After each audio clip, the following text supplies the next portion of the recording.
Juntas, tamborileó una de sus hermanas y avanzaron a toda prisa. Allí había más miembros del cubil de los que Nth había visto jamás, atraídos de todas las partes del bosque. Se preparó para el fuego, diciéndose, no pueden matarnos a todas, y que si moría por madre, habría merecido la pena. Había olvidado la luz que habían mencionado. Del centro de los hombres surgió un fulgor dorado. No era calor, no era fuerza, sino pura luz, tan brillante que sus débiles ojos quedaron cegados al instante, incluso mucho más. Había una mente tras la luz, y sentía desprecio por él, le castigaba. Sintió el vasto y poderoso descontento aplastarle contra el suelo, arrastrarle por lo que salió corriendo. Todos huían, y los hombres siguieron con el asedio. Horrible, imparable, inconcebible por la profanación de su lugar. El cubil se congregaba, y él estaba en medio de la ola que corría tras los hombres, que trataba de alcanzarlos. Otra erupción de llamas que chamusqueó los pelillos de sus patas, y otra media docena de sus hermanas murieron entre gritos. ¡Y madre! Los hombres habían interrumpido en la madriguera, un claro en el cordón del bosque tan repleto de telarañas centenarias que parecía una cueva, y allí se encontraron con ella y el cubil que había llegado de todas partes, amontonándose en los árboles, oscureciendo el suelo tras ellos, a ambos lados. Trepaban la telaraña por encima, listas para descender y sacrificarlo todo por un atisbo de esperanza para salvar a aquella que les había otorgado la vida. Ella se había alzado sobre las extremidades, una giganta 10 veces mayor que la más grande de su prole, los ojos más enormes que la cabeza de un hombre, los colmillos tan largos como aquellas garras de metal, pero los hombres tenían el fuego y la luz. Nth tembló. Escuchó los mensajes de miedo y confusión e ira a su alrededor. Entonces la madre les habló mientras daba unos pocos pasos cautelosos, sigilosos hacia adelante. «Quietas, hijas mías. Contened los colmillos. Ellos hablan».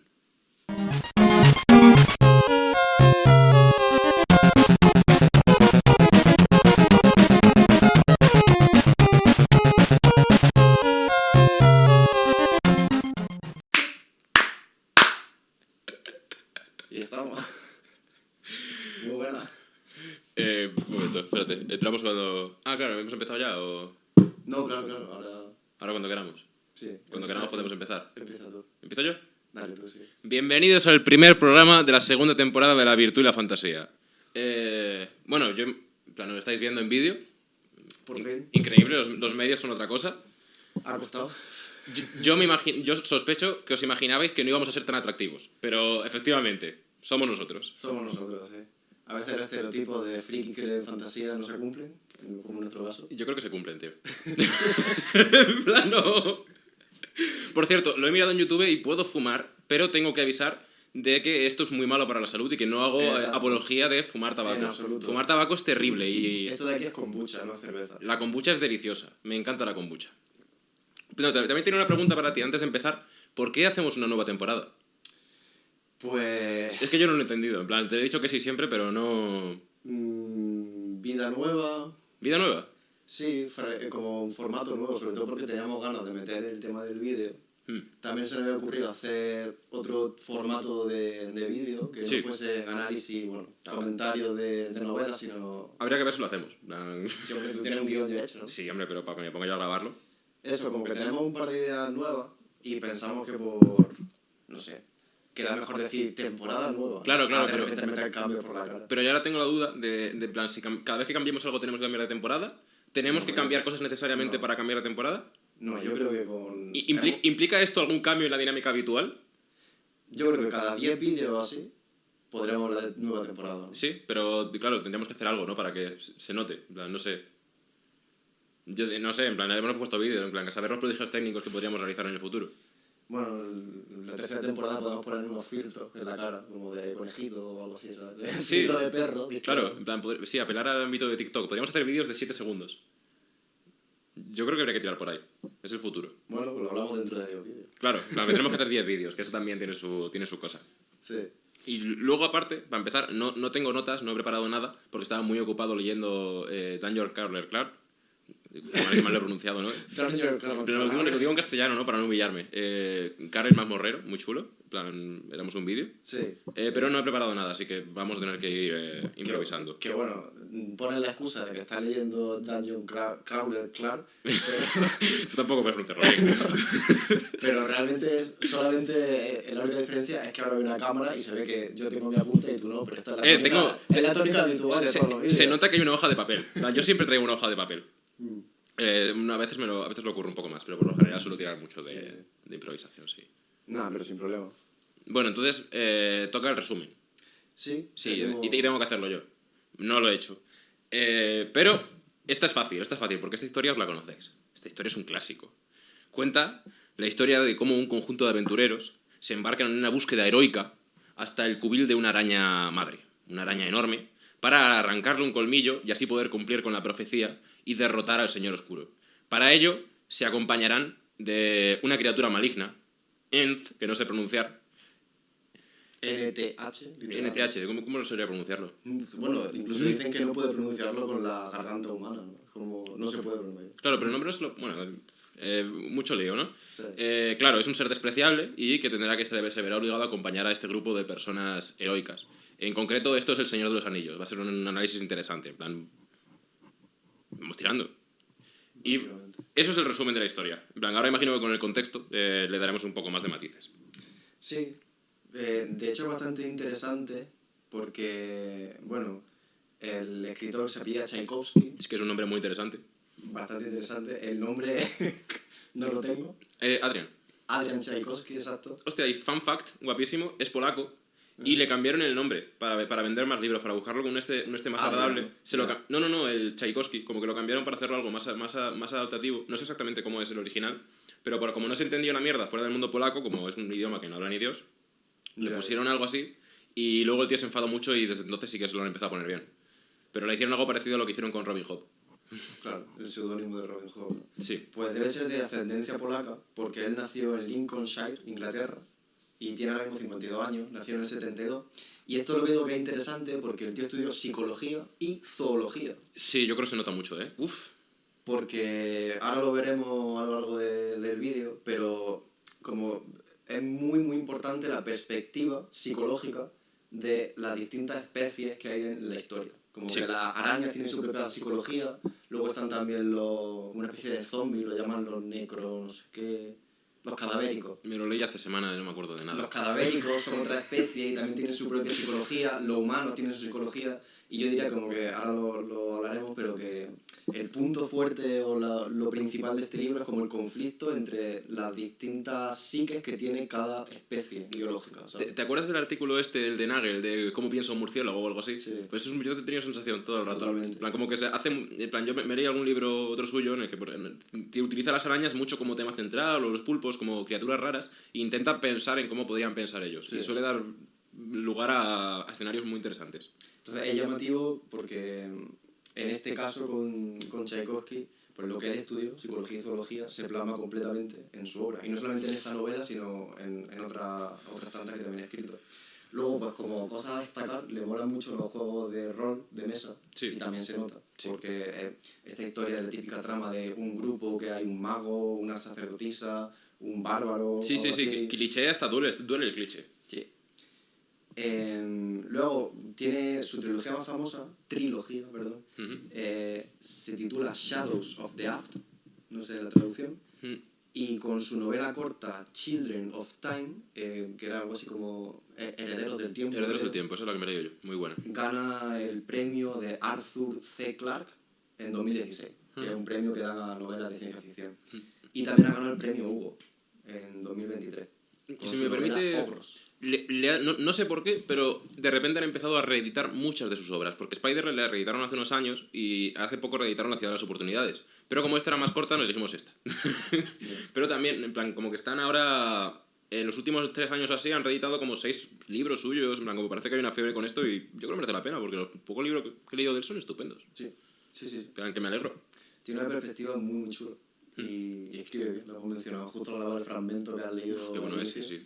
Al dejar de grabar hemos dicho, joder, qué bien escribe el tío. Porque hace un esfuerzo muy fuerte por meterse en cómo puede pensar, por ejemplo, seres colectivistas. En plan, como seres que están en una mente colmena, que no tienen la individualidad tan incorporada, el espíritu de sacrificio tan fuerte que tienen, como si fuera algo natural. En plan, se ve prácticamente que dice, bueno, no nos pueden matar a todas, como si no fuese relevante que matasen a algunas. Como lo relevante es que maten a todas. Total. ¿Tiene más data? No, básicamente esa es la data. Pues ya hemos acabado muy rápido, ¿no? Vale. Pues nada, hasta el próximo vídeo, nos vemos. Ya está, ha estado bien, ¿no? Yo creo que así. Bueno, nos adaptamos más al formato de YouTube si lo hacemos así, ¿no? Sí, el formato TikTok. No, hombre, no, 10 minutos de... vídeos de 10 minutos. Justo, 10 minutos llevamos. No, pero vamos con las tesis. Ah, sí. Tampoco la he escrito, pero... pero cuéntanos. La has pensado por lo menos. Más o menos. Vale, pues mira, yo creo que lo que podemos decir que es como el núcleo principal de la trama es que la cultura... A ver, igual me he puesto un poco rimbombante, ¿verdad? Puede que te haya sido más rimbombante que yo. Que la cultura siempre se cimenta necesariamente en el rechazo a lo diferente. Oh, qué buena.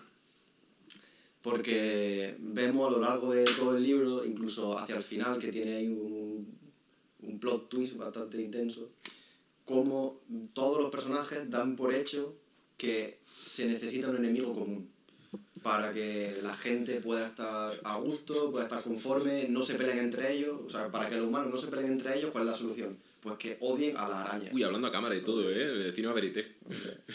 Qué calidad, que soy técnico de sonido, tío.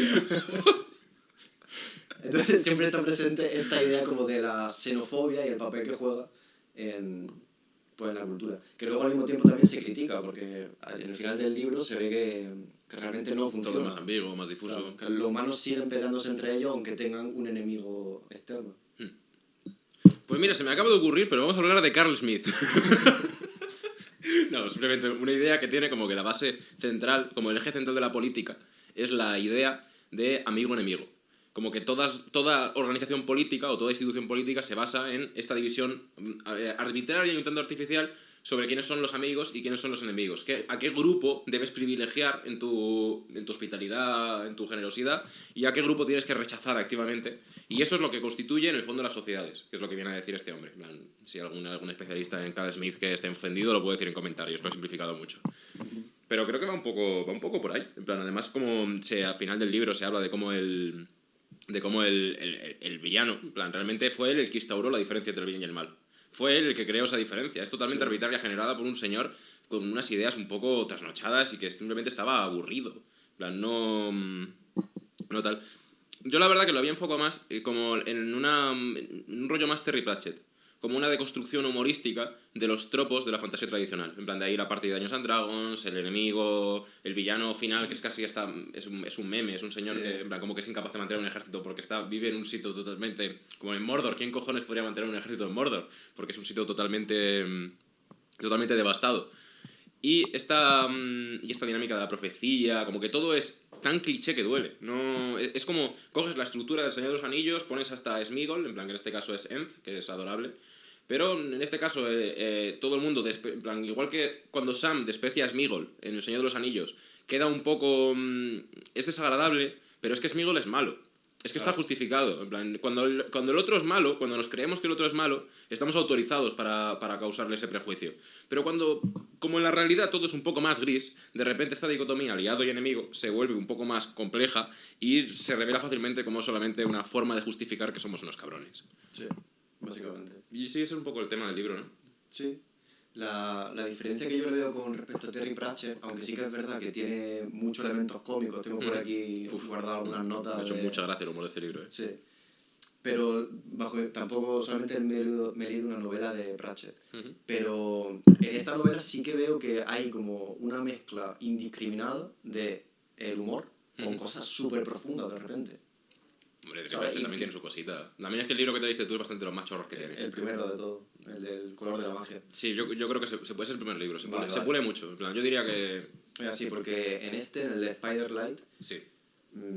Como que de repente te sueltan unas cosas, mismamente lo que tú has mencionado, que como Enz, la criatura, bueno, que lo decimos, ¿no? Era una araña que vivía en un cubil de arañas con toda su hermana y su madre araña, con cientos, miles de arañas, y de repente los héroes, que son un grupo de humanos que están siguiendo una profecía. Yo creo que esa es la mejor escena de todo el libro. Yo creo que te puedes leer las 20 o 30 primeras páginas y te quedas con una imagen bastante buena de lo que te puede ofrecer. Este grupo de héroes, que luego van a ser los protagonistas de la novela, irrumpen en el nido de araña, destruyendo la araña. Hay un mago que está... Quemando todo. Penzos. Me encanta ese personaje. Chetadísimo, súper poderoso, empieza a quemar la araña a la fuerza. Y... Claro, el fuego y la luz, que tradicionalmente habían sido como una herramienta para luchar contra la oscuridad, de repente vistos desde la perspectiva de seres oscuros que viven en sitios húmedos, cerrados, se convierten en una peste. ves cómo están intentando estos humanos entablar conversación con las arañas, pero claro, las arañas no le entienden porque no tienen oídos como los humanos, tampoco les pueden ver bien por los ojos que tienen, que solamente captan luces, formas, Claro, y se comunican a través de las vibraciones de las de las arañas. vibraciones. Entonces como que los humanos entienden esta incomprensión como que las arañas son seres despreciables, pero tú que te lo está contando al inicio de la historia desde el punto de vista de las arañas, te das cuenta de la crueldad humana, ¿sabes? Y entonces eso sí que me contrasta mucho con el humor que hay en la novela, que también lo hay. Sí, es cierto. En plan, como que te trata de serias... Porque, por ejemplo, hay un momento en el que hay algo que se podría haber considerado un abuso sexual y se revela que simplemente es una relación sexual normal, solamente que por ser Enz, una criatura despreciable, se asume que está haciendo algo malo. En plan, no se tiene en cuenta. Y como al final simplemente es esta figura tan misógina, no es un paladín, el guerrero de la party, que es un misógino que está totalmente tratando mal a todas las mujeres del grupo y que trata... Hrazan, sí. Y que trata particularmente mal a Enz. En plan, y simplemente eso. Y está, no sé, como que consigue en una atmósfera muy cómica tratar temas muy sensibles de una manera muy sensible. Sí. Total. En plan, y bueno, ¿nos cuentas un poco sobre la estructura del libro? Sí, a mí me ha sorprendido y de hecho me costó un poco... Porque el libro es como que la primera escena que trata, que esta que hemos hablado de los héroes que rompen el cubil de araña y te lo cuentan todo de la perspectiva de la víctima de la araña, es como... es muy fuerte esa escena, es como muy potente, muy chula. Y luego, sin embargo, el resto del libro sí que va sí que va del grupo de héroes, y sí que ya te empieza a hablar de la perspectiva de lo humano, y va cambiando entre la perspectiva de la araña, de Enz, Sí. y de lo humano. Pero yo, al leerme las 20 primeras páginas, pensaba que todo el libro sería desde la perspectiva de la araña, ¿sabes? Eso estaba chulo, ¿eh? Entonces, en ese cambio como de, yo qué sé, un capítulo, 2 capítulos de la perspectiva de una araña, y luego de repente te empiezan a hablar que si de benzos, que si de... Hrazan, es que no me acuerdo del resto de nombres. Firen, Leaf, Harzan, Narvezan, tal. Yo al principio es que lo odiaba, ¿sabes? Porque lo había ¿Con visto razón? desde la perspectiva de que son unos cabrones y luego de repente te empiezan a hablar de ellos y con cero cuidado y cero tal, como súper directamente, súper de manera muy cruda, de repente estás envuelto como en sus quehaceres de que, bueno, ellos tienen una movida de una profecía, que tú no sabes esa profecía de dónde ha salido ni nada. Sí, que lo de exterminar un cubil de arañas fue un paso más. Claro, y no le dan importancia en ninguna absoluto. importancia. Bueno, a ver, le da importancia porque es parte de la profecía, pero no tiene, en plan, la vida de las arañas es irrelevante, son Sí. un puñado de criaturas despreciables. Entonces, ese primer momento, ¿sabes? El cambio de la primera escena a luego lo que es la trama del libro, a mí me resultó como un poco descorazonador, ¿sabes? De decir, joder, pero ¿y qué ha pasado con estas cientos de arañas que eran hermanas de Enz y que ahora están muertas? Claro, en plan, yo creo también una cosa muy interesante es ver cómo Enz sale del mundo de las arañas, porque al poco de salir se da cuenta de que una vez la han transmutado en humano, o en esa criatura semi-humana, ya no puede volver, ya no se relaciona con ellos, y ese punto en el que luego más tarde se reencuentra con otro cubil de arañas e intenta comunicarse y no puede, y las arañas no le reconocen como alguien, y en plan, ya está como en un punto totalmente subalterno de estar en diferentes culturas, pero nunca estando en ningún sitio, con un problema de identidad absolutamente terrorífico, que se deja sin resolver prácticamente, y de hecho al final como que encuentra cierta paz en, pues vamos a ver si conseguimos volver la sociedad más tolerante, más diversa.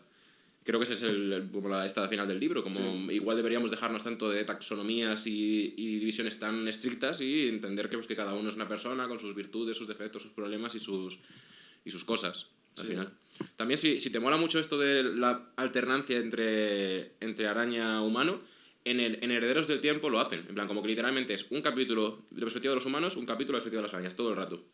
Y sí que ves una narrativa desde una perspectiva arañil. Y es muy interesante, porque es eso, una visión de mundo totalmente distinta, con estructuras clánicas, donde las mujeres tienen una posición mucho más preponderante, los machos son más pequeños y son sacrificables, y cómo se va desarrollando una cultura alrededor de una biología distinta. Que son inteligentes, pero al fin y al cabo, por su biología determinada, acaban empleando su inteligencia para cosas totalmente distintas. Es fascinante.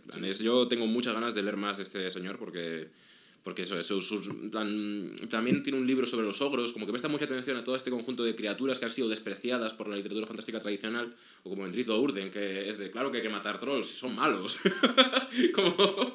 como que esa narrativa, pues bueno, pues ha servido para muchas historias, pero darle la vuelta permite narrar historias distintas y muy interesantes. Sí. En plan, yo quiero una historia sobre un grupo de goblins que hacen cosas. Total. De hecho, ¿cuándo fue que lo hablamos? Que te dije que echaba de menos la perspectiva de los malos. Creo que fue con Sanderson, ¿Cómo se llamaba? Con los Parsendi. Los Parsendi. Los Parsendi, es cierto. Que Sanderson en ese sentido yo creo que no termina de cuajarlo. Que hay toda una cultura en el Archivo de las Tormentas que son los malos en primera instancia. Y la manera que tiene de hablarte de ellos cuando no hay ningún humano alrededor, sino que solamente son Parsendi, es como que siempre es muy deficitaria, ¿sabes? Y bajo el punto de vista, siempre que he leído o he visto películas que cuando hablan de los malos, como que es malo porque es malo, o siempre son malos porque son como humanos, pero mal, ¿sabes? Y siempre falta esto de que hay algo radicalmente genuino y diferente en la maldad. Yo creo que tenías una ansia de autoridad que Sanderson no te dio. Exacto. Yo creo que Sanderson tuvo ahí una idea muy buena, pero no consiguió desarrollarla, efectivamente. Y acabó haciendo pseudohumanos, que son distintos, ¿vale? Que cantan. Pues, Sí. En plan, y es súper curioso toda esta dinámica de los cantos para comunicarse, para transmitir emociones. En plan, y es curioso ¿cómo se llama? No me acuerdo este personaje que acaba luego con Renarin y tal, que como que se ve... No, el otro, el que acaba en el Puente 4. Ya. Sí, no. En plan, bueno, pero que sí que tiene este punto de que al no poder comunicarse a través de sus cantos se siente excluido y se siente que no forma parte de esa identidad. Sí, y es interesante, pero hay autores que lo trabajan mucho mejor que Sanderson y aquí está Tchaikovsky. Y solamente te has leído esta novela de 200 páginas. Yo tengo en plan, tiene una novela que es igual que la de las arañas, pero con pulpos y me la voy a meter por el culo. Pulpos inteligentes, es que no puedo pedir más. Bueno, ya son inteligentes, ¿no? Pero digamos que desarrolla esa idea. Hay gente que dice que son aliens. ¿Sí? Como que vinieron en un meteorito. Porque el ADN que tienen los pulpos... Sí. Esto no es una novela, en plan, esto es la vida real. Como que el ADN que tienen los pulpos es súper distinto al resto de especies. Y dicen que seguramente viene de un meteorito. Vale, pero ¿quién lo dice? Que también es importante que... Bueno, la ciencia. La gente que hace ciencia. La hipótesis. La hipótesis.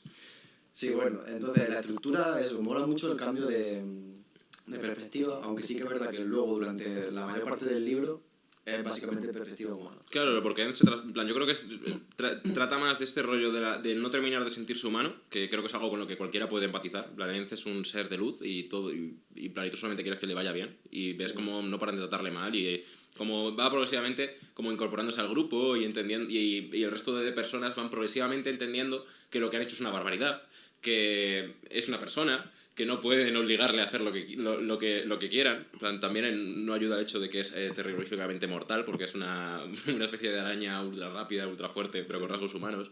Pero este punto en el que le empieza el pícaro del grupo, ¿cómo se llama? ¿Leif? ¿Era Leif? Lief. Él empieza a dar cerveza y descubre que le gusta la cerveza, y eso es hermoso. En plan, ves como en una existencia, porque él no es humano, no entiende cómo se mueven los humanos, no entiende cómo hablan, no entiende sus estructuras sociales, está totalmente alienada. Su existencia es puro dolor, en plan, como que ella preferiría haber muerto pues, defendiendo a su madre que tener que hacer eso. Cuando llega la madre y le dice, te voy a tener que mandar a que hagas esto, no sabe lo que te estoy pidiendo, ¿lo harías? Y dice, sí. Ella, yo creo que al final del libro habría dicho que no. Pero clarísimamente, no está pagado. Hay un momento a lo largo del libro que lo menciona. Dice, yo no sabía lo que me estaba metiendo. Sí. También es que yo creo que la madre, igual la madre ni habría... Bueno, probablemente sí, porque tiene un estamento tan colectivista, habrían sacrificado a cualquier peón. Pero... Penzos. ¿Qué personajes Penzos? Es, digamos, para el que no haya leído la novela, es el arquetipo de personaje amoral. No es malo, pero no es bueno. Simplemente tiene una enorme capacidad y la utiliza para cualquier cosa que se le ocurra. Tiene ideas disparatadas. Lo que más le gusta es quemar cosas. Y nada más salir de ahí dice, bueno, la solución más inteligente obviamente es transmutarle en un semihumano. A la araña esta, en plan, van al cubil de araña y le exigen a la madre araña que le muestre el camino para llegar como al destino al que la profecía les manda llegar. Y entonces la araña lo que hace es volcar su conocimiento de los planos y el camino que tienen que seguir los héroes en una de sus hijas arañas, y Penzo lo que hace para poder comunicarse con la araña es convertirla en una especie de semihumano terrorífico, medio araña, medio humano. Para comunicarse con ella y también para ocultarla, porque no puedes con una araña por ahí. El nivel de fascismo que hay en toda esta sociedad respecto al bien, el mal, en plan, como esta división dicotómica tan fuerte, hace que una araña no pueda caminar por ningún sitio. Bueno, en verdad, los insectos se las apañan por ir por cualquier sitio. Pero no pueden llevarla por ahí, entonces tienen que convertirla en algo que se parece más o menos a un humano. Aunque también te digo, no sé qué solucionan, porque lo que crean es monstruoso. rollo, como dicen que era súper grande, que tenía las extremidades muy, muy largas, tenía la boca extrañamente formada con colmillos, no sé cuántos ojos por la cara, como 8 Sí, o 6 ojos. no tiene párpados. Eso me parece un detalle Y aterrador. ojos completamente negros, dice que no se le mueven, porque claro, son ojos de araña, pero gigantes. Claro, por toda la cara. y no puede cerrarlo, no puede parar de ver luz cuando es un ser que vive en la oscuridad y que la luz le causa daño, tiene fotofobia. En plan, es que es lo que le han enviado al infierno. Sí. En plan, También dice que la boca se le abre como muchísimo más de lo que un humano podría abrírsele, entonces pues, cuando combate y tal, como se les encaja la mandíbula, Sí. en plan, se siente cómoda avanzando a 4 patas más que a 2, porque pues, hombre, en plan, no son 8, pero se adapta mejor. Que en plan, ser bípedo tiene que ser una locura si no se acostumbra a ser bípedo. Mira a los niños ahí aprendiendo a caminar, que les cuesta la tira. Y Penzo, mientras tanto, mientras ve a la criatura que ha creado contra su voluntad sufrir, ¿qué es lo que hace? Pues tirarle los tejos a Cirene. Él a su movida, cero arrepentimiento. Lo bien que hace esta novela las relaciones románticas, Es que yo no me la cantidad de cosas que en plan yo creo que es una novela que no es muy ambiciosa porque es muy corta, pero la cantidad de cosas que hace muy bien en ese periodo de tiempo, cómo desarrolló las relaciones románticas entre Pentos y la clériga, relaciones románticas, Hrazen, la dueña de Hrazen, ¿cómo se llama la guerrera? No lo sé, tío. Bueno, con los nombres de esta novela he tenido un poco... La mujer B del grupo. Yo no me acuerdo de ninguno. No está la... Pero como que desarrolla una relación de genuino amor hacia la sacerdotisa y luego como una guerrera o algo así. Sí. De genuino amor hacia él. Porque porque le trata bien. En plan, no es tan complicado. Sí. En plan, y creo que las lleva muy bien. Todo este movida con lo del abuso sexual, que no es abuso sexual, simplemente que Ence está siendo Yo no sé perjuzgada de eso, tío. Ah, claro, sí, que ella sí había abusado de ella, ¿no? Claro, es que hay un momento en la trama en el que de repente a mí me dejó flipando. De repente como que hacen una pequeña celebración porque, no sé, han conseguido un pequeño objetivo de no sé qué, entonces empiezan a beber cerveza. Y encima a la araña esta le gusta la cerveza, a la araña humanoide le gusta la cerveza. Claro, y no está acostumbrado a consumirla. Entonces se emborrachan todos los del grupo y de repente hay como un apagón a negro en la historia y cambia de capítulo y amanece un nuevo día. Amanece un nuevo día desde la perspectiva, creo que era de la guerrera, has dicho, ¿no? Sí, creo que sí. ¿No tienes apuntado el nombre? No, tío. Es que me da rabia, en plan, como que nos acordamos de casi todos los demás, pero sí. Pues esta guerrera de repente se despierta después de la borrachera con la resaca tal y se da cuenta de que está en una cama abrazada por los brazos de un hombre. Y dice, por Dios, que no sea no sé quién, que no sea, pues, pero ¿qué he hecho? Se gira y se había acostado con la araña humanoide. Entonces se empieza a rayar mucho, primero porque le genera pues, una reacción de rechazo, de cómo he podido hacer esto, y luego empieza a decir que realmente se ha acostado con una criatura que difícilmente es capaz de entender conceptos humanos, mucho menos que es una relación sexual, ni qué significa, qué implica, tal. Entonces se raya mucho pensando que ha abusado sexualmente de ella. ¿Y qué es lo que ocurre? Pues que la araña, lejos de sentirse mal, tal, le dice muchas gracias. Y la tía le dice, ¿por qué? Por no haberme devorado después de tener sexo conmigo. Y se descubre que la araña, pues que las hembras devoran tradicionalmente, ¿no? a los machos después del coito. Pero bueno, aún así, yo creo que un poco de abuso sí que... Es que no sé si abuso, cuando hay una diferencia tan grande entre las especies, ¿sabes? Es que claro, es demasiado ambiguo moralmente, ¿no? Porque es que no es un ser humano, en plan, como que al final sí que merece respeto y tal, pero es una persona, pero no es un ser humano. Es otra cosa. Sí, sería como zoofilia, algo así raro, ¿sabes? No sé ¡Tenemos zoofilia! Solo falta incesto. Pero no hay tantos personajes como para que haya incesto. Pero bueno, en el próximo vídeo lo intentaremos conseguir. Pero sí, eso por ahí. Bueno, yo creo que es muy ambiguo.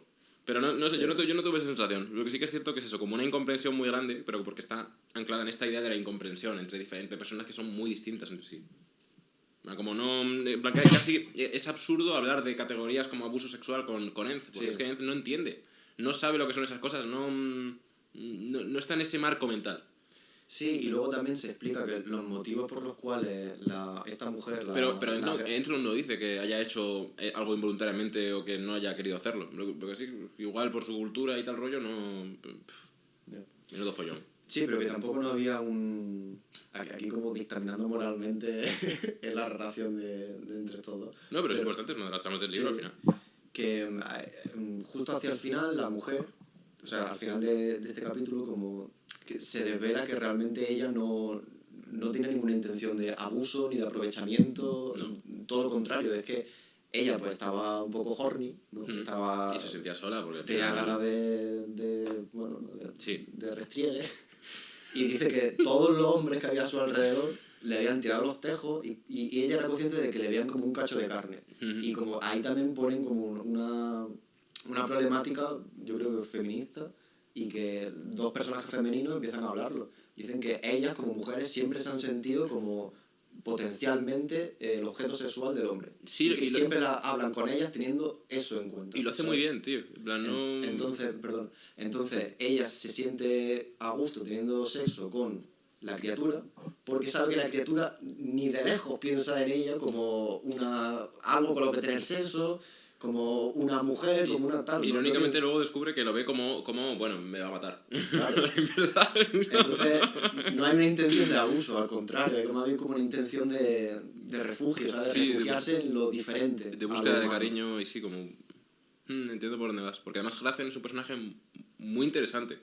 En plan, este señor misógino, violento, como que además... yo es que creo que esto es una... En plan, creo que Deleuze, como que hablaba muy bien de esto con el término de microfascismo. En plan, como que uno tiene un policía interior. En plan, y uno que busca como a base... intentar conseguir una falsa sensación de orden en su vida a base de castigar a aquellos que transgreden ese orden.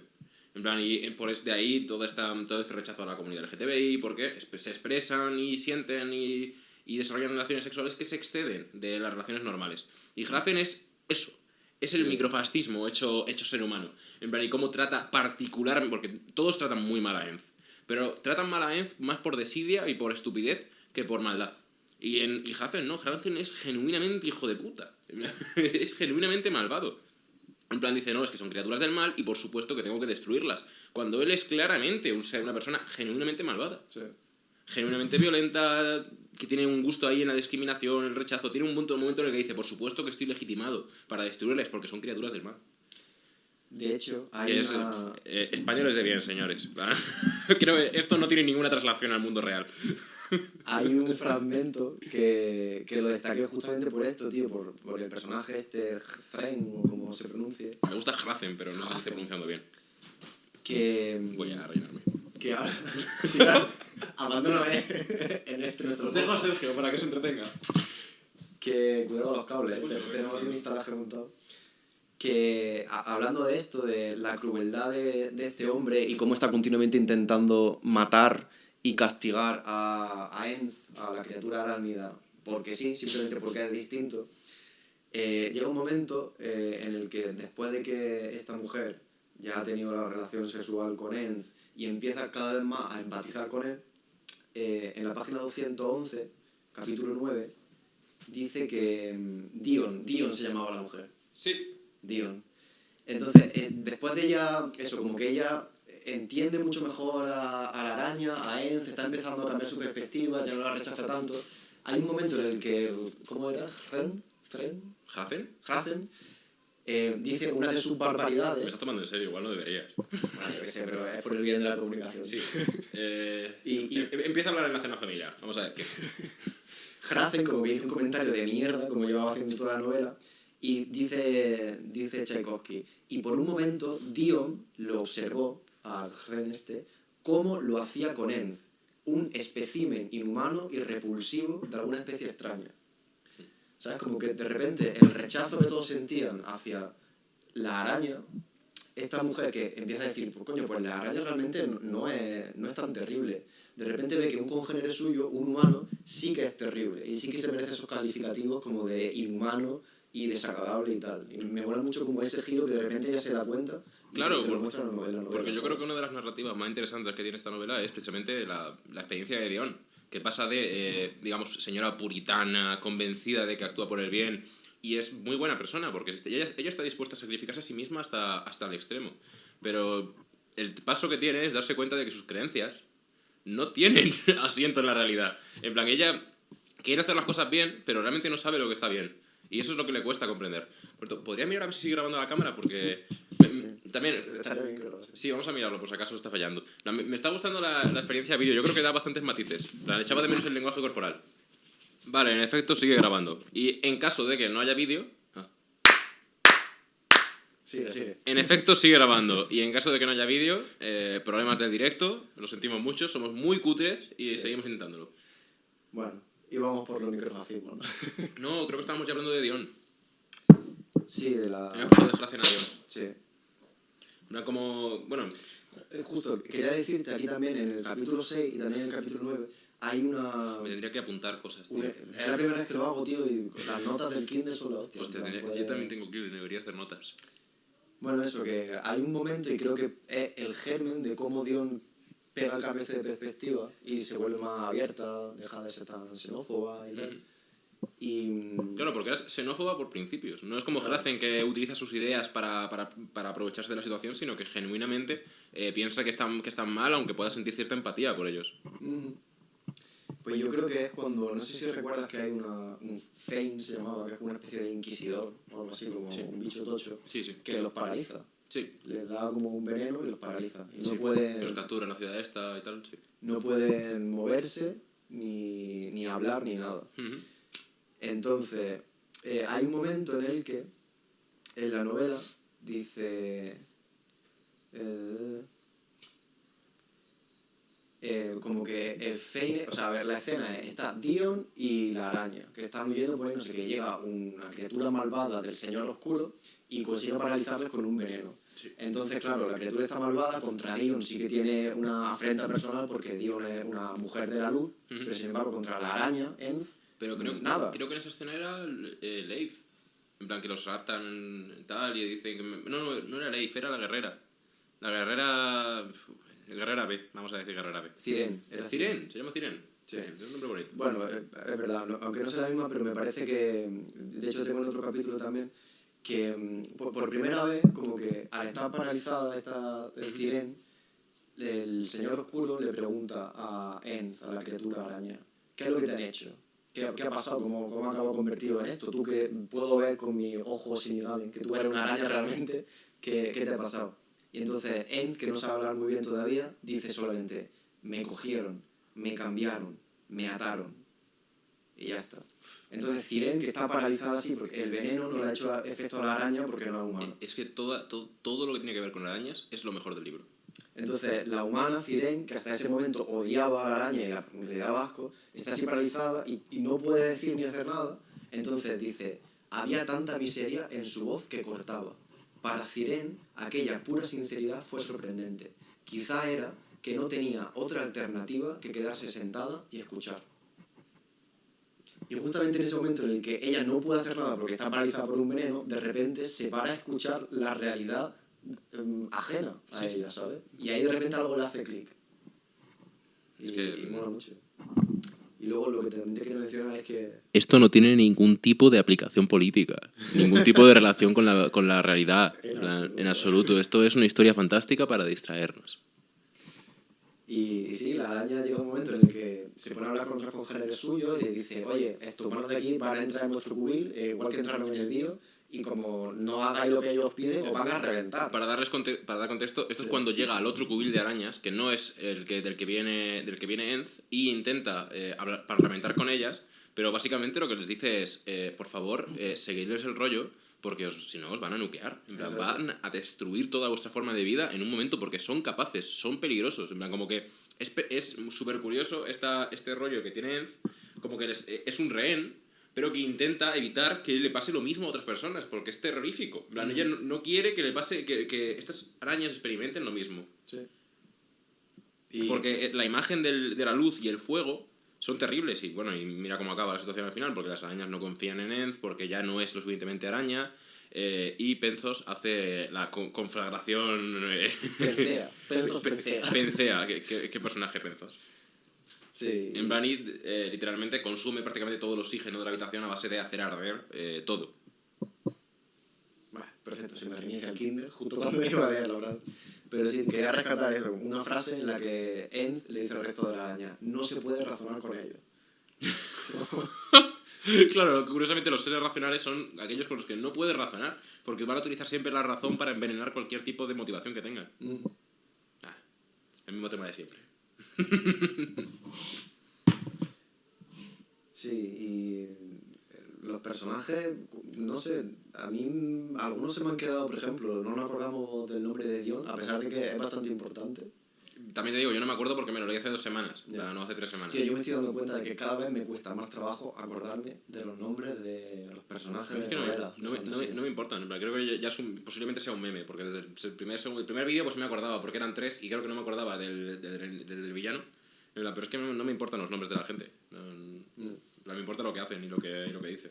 Sí. Se agradece como en Aprendiz de Asesino de Robin Hood que el personaje se llame Traspié. Traspié veraz, son nombres de los que no se puede acordar. ¿Por qué? Porque es lo que hace. Básicamente.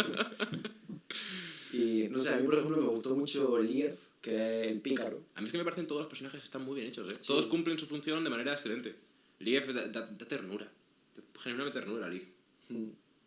Porque desde el primer momento, creo, afecta a la araña, ¿sabes? Como que siempre tiene una especie de complicidad con ella y, por ejemplo, a X le ofrece la cerveza por primera vez, creo. Claro, y es porque no quería quedarse a solas con la araña, en plan, ahí aburridos, y dice, pues vamos a tomar una cerveza. En plan, como que no tiene, en plan, digamos que, además se habla en la trama que realmente lo capturaron robando o haciendo alguna cosa así. Y le dicen, bueno, o te unes a la misión esta, a la Suicide Squad de los puros, o te vas a la cárcel. Y dijo, pues bueno, voy a ir a la Suicide Squad. Y entonces no tienen las distinciones tan tajantes que pueden tener personas como Hrazen o Dion, que sí que están mucho más embebidos de toda esta ideología del bien y del mal. Y por eso tiene unas relaciones mucho más plásticas con Ed, y es el más proclive a verle como un ser humano. O como una persona, más bien, yo diría que es porque estamos acostumbrados a que ser humano y persona sean lo mismo. Y también creo que tenemos que hablar de el malo malísimo. ¿Cómo se llama? Darbecian. Darbecian, guau, qué nombre, o Ardos o algo así. Segundo. El nombre. Darbecian. Tiene sonoridad, me gusta. Sí. Que a mí me recordó, sobre todo al final, cuando se desvela un poco todo el complot, me recordó mucho al Lord Legislador. Sí. Por el rollo este de un humano, porque creo que era humano, ¿no? Era un mago, igual que Penzos. Contexto para aquel que no haya leído a Sanderson, aquel que siga en una cueva. El Lord Legislador es un personaje de la serie Nacidos de la Bruma, que básicamente, bueno, spoilers durísimos, avanzad 2 minutos, que viene a ser un personaje que es el tirano a derrocar, pero que una vez lo derrocan se dan cuenta de que era un personaje mucho más gris, que probablemente sí que fuera una persona bastante mezquina y con inquines personales y todo este rollo, pero en el fondo sus motivaciones y sus principios a la hora de actuar realmente eran posibilitar la vida en el planeta, evitar que hubiese caos, mantener cierta estabilidad que, aun con una situación un poco precaria, permitiese a la gente mantenerse. Exacto. Y esta idea básicamente es la que también mueve a Darbecian. No tanto, ¿no? Yo creo que sí. También tiene el rollo este de... Yo creo que es un Lord Legislador que ha vivido demasiados años. Pero los legisladores también tenían no sé cuántos miles, ¿no? Claro, pero el Lord Legislador seguía aún en las dinámicas de vamos a conservar. Quería volver a recuperar el Pozo de la Ascensión para mantener la situación como estaba. Mientras que Darbecian hubo un tiempo que estuvo haciendo eso y llegó un punto, en plan, de hecho dice que él creó las nociones de bien y mal para que la gente tuviese, en plan, que se crea la dicotomía amigo-enemigo que posibilita la vida y permite la creación de instituciones políticas, pero se acaba dando cuenta de que eso siempre acaba llevando a más conflictos y más conflictos, hasta un punto de que él se aburre, se da cuenta de que no hay una solución que asegure la estabilidad política y se dedica a jugar y empieza a convertirse en el villano y luego en el héroe, porque él no le importa, él sabe que el bien y el mal son arbitrarios y simplemente se vuelve el villano, crea una profecía para que vengan los héroes, finge que lo han matado los héroes, vuelve como el héroe y simplemente esa es la dinámica en la que vive este mundo. En plan, es la misma persona que está yendo de una polaridad a otra indefinidamente. Sí.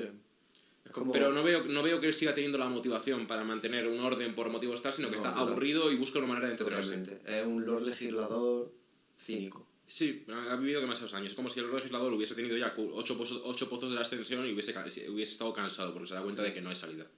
Sí. Y también es graciosillo como... Final de los spoilers.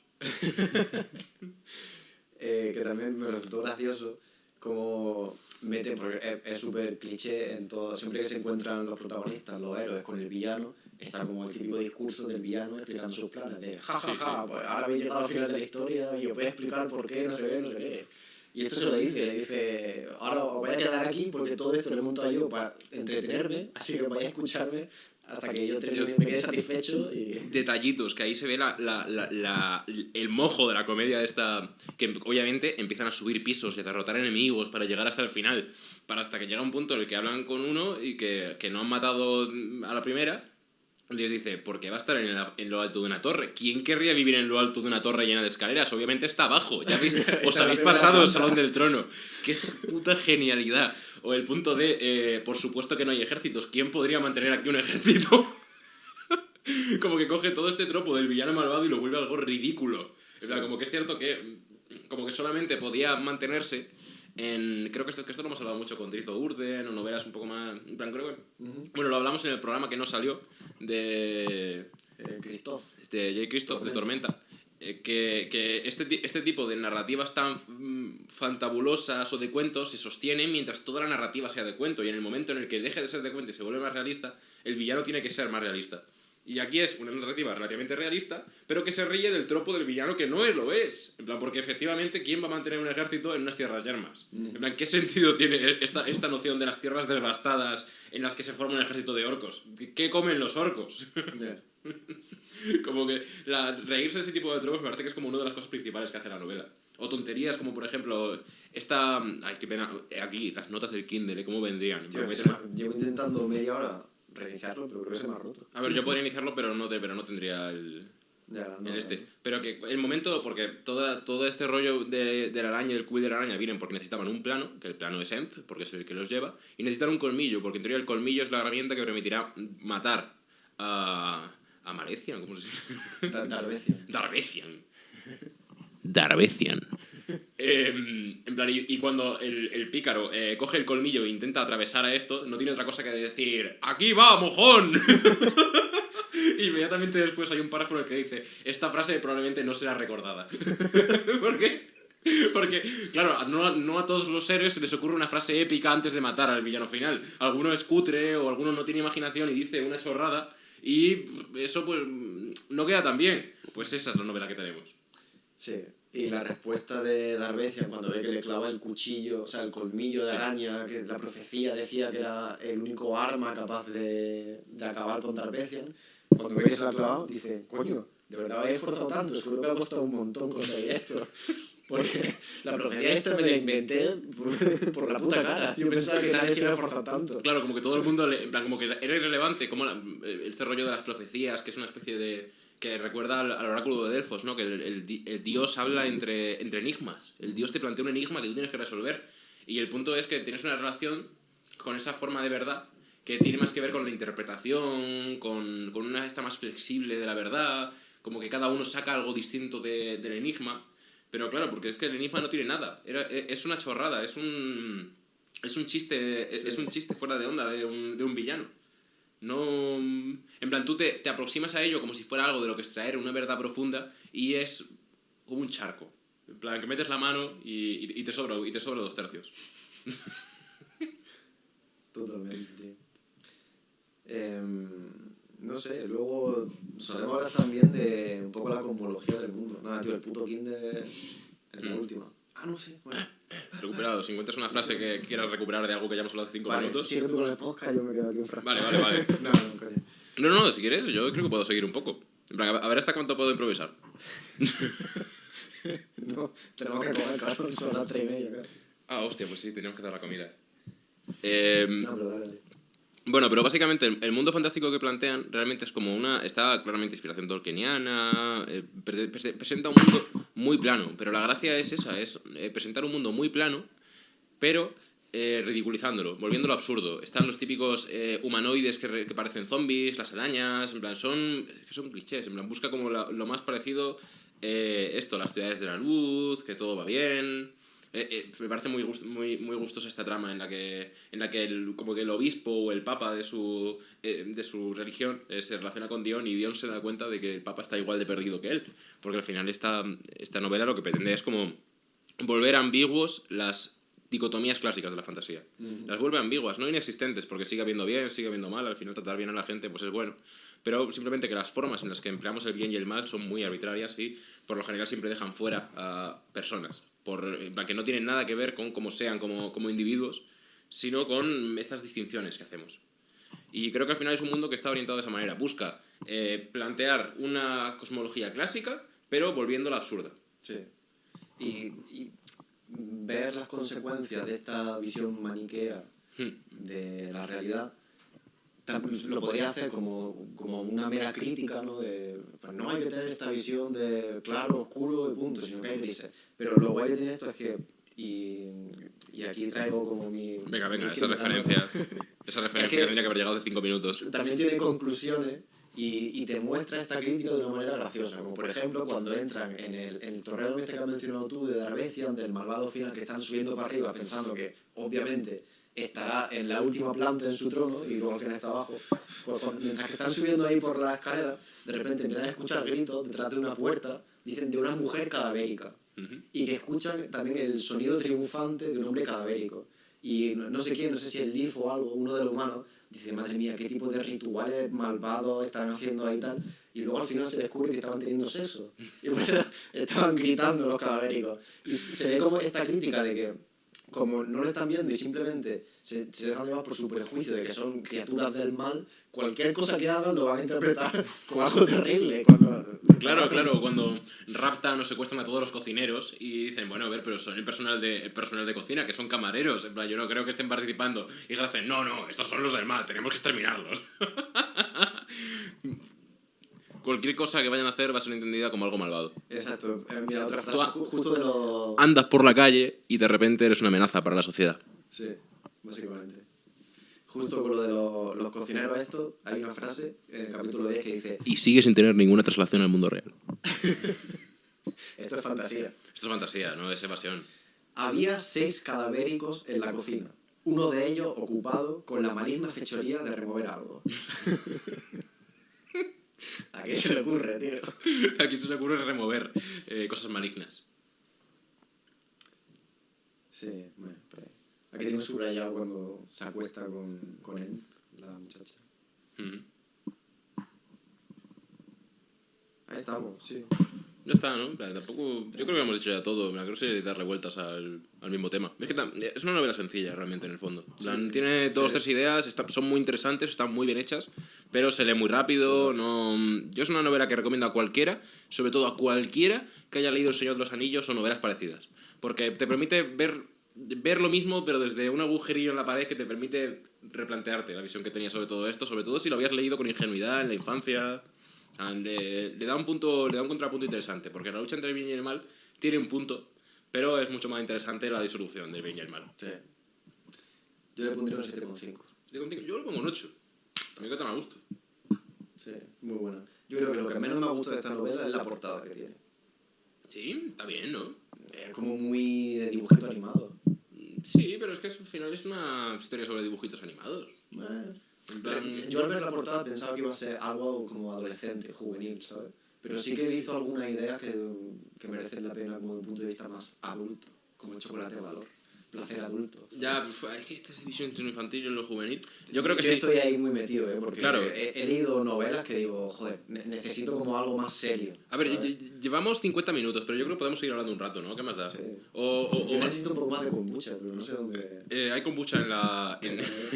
No, pues te dejo una pequeña diatriba. Claro, pero una cosa, ¿seguimos hablando de esto para terminar el vídeo o hacemos otro vídeo aparte? Yo creo que puede dar conversación. Venga, dale. ¿Vamos a hacer otro vídeo? Pues vamos a despedirnos de este vídeo.